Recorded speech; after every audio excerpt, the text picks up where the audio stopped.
Hi, my beautiful diamonds. You know, it's a sad day in the world when a mother have to feel this way about her own children. She came to realize that I can live without you. And she's like, screw, hugely, big time, these grown ass kids. Listen to what mom has to say here. And I can definitely, how you say, empathize with her because I get it, mom. I get it. Here we go. Fuck these grown ass kids. You know what I realized? I can live without them. There was a time when I thought I couldn't live without my daughters. Oh my God, they was the center of my joy. No, I realized through this journey of mine that I can live without your disrespectful ass. Your disrespectful, miserable with your own life ass. I found out you have helped me to find who I really am.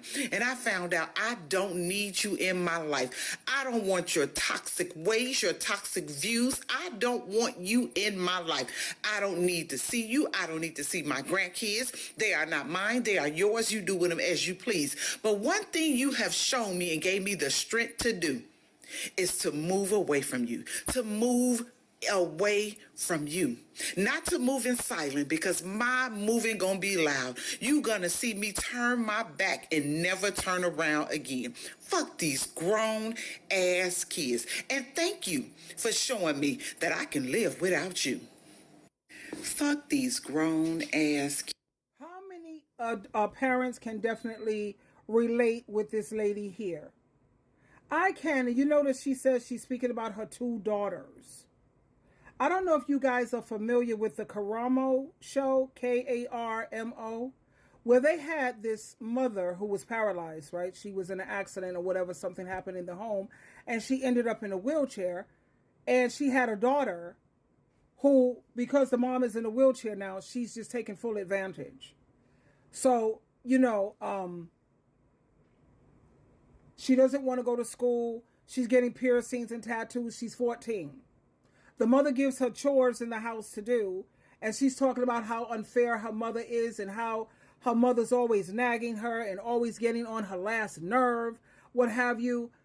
Let me tell you the thing that I find very puzzling and very frustrating is how you have these children, whether they're adult children or not.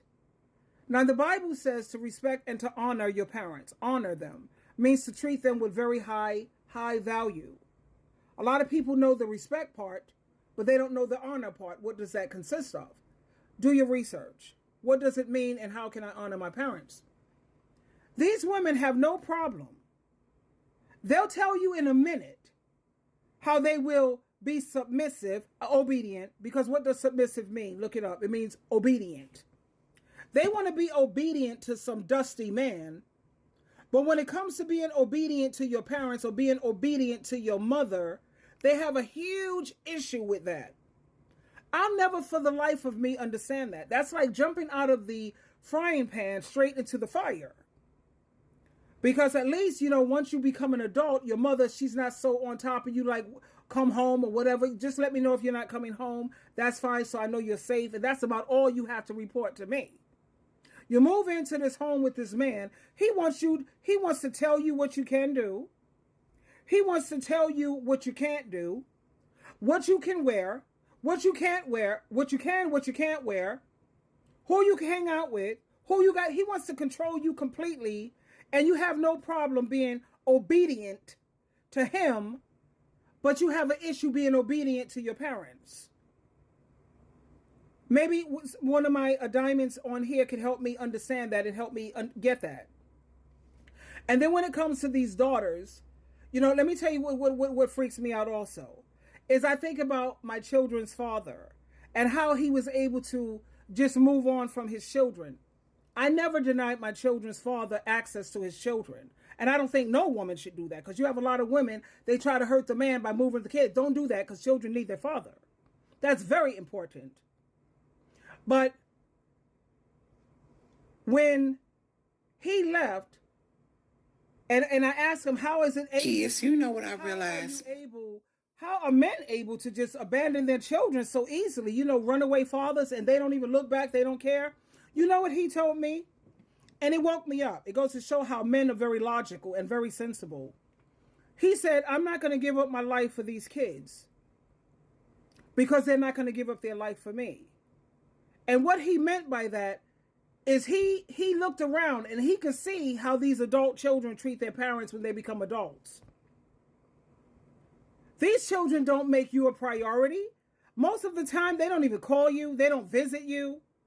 They don't give a damn about you, even when you made all these sacrifices. And I've come to realize that a lot of these children, they treat the good parent the same way they treat the bad parent. The same way. And they'll even admit that they had a good mom. She was great. She was awesome. But yet the mother haven't heard from them. They don't visit. That's horrible. So then I began to put two and two together. And I said, you know, I can't come down hard on these men anymore. I can't. Because they got the right idea. You know, you sit up here, you invest all of this in these kids, you make all these sacrifices, especially when it comes to these daughters. The moment they get a taste of some eggplant or a man comes along, they lose their rabbit mind. They don't have no problem throwing away their friends. They throw away their family. I'm sure you've experienced it. Once your friend got involved in a relationship, you don't hardly hear from her anymore.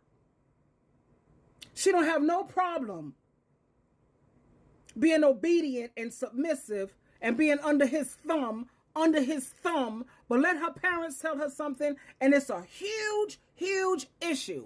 She gets on my nerve. She's toxic. She ain't no good. She's a narcissist, that MFer. She's a sucker. She stayed on the job. I didn't ask her to stay. Well, she stayed because she loved you and she cared.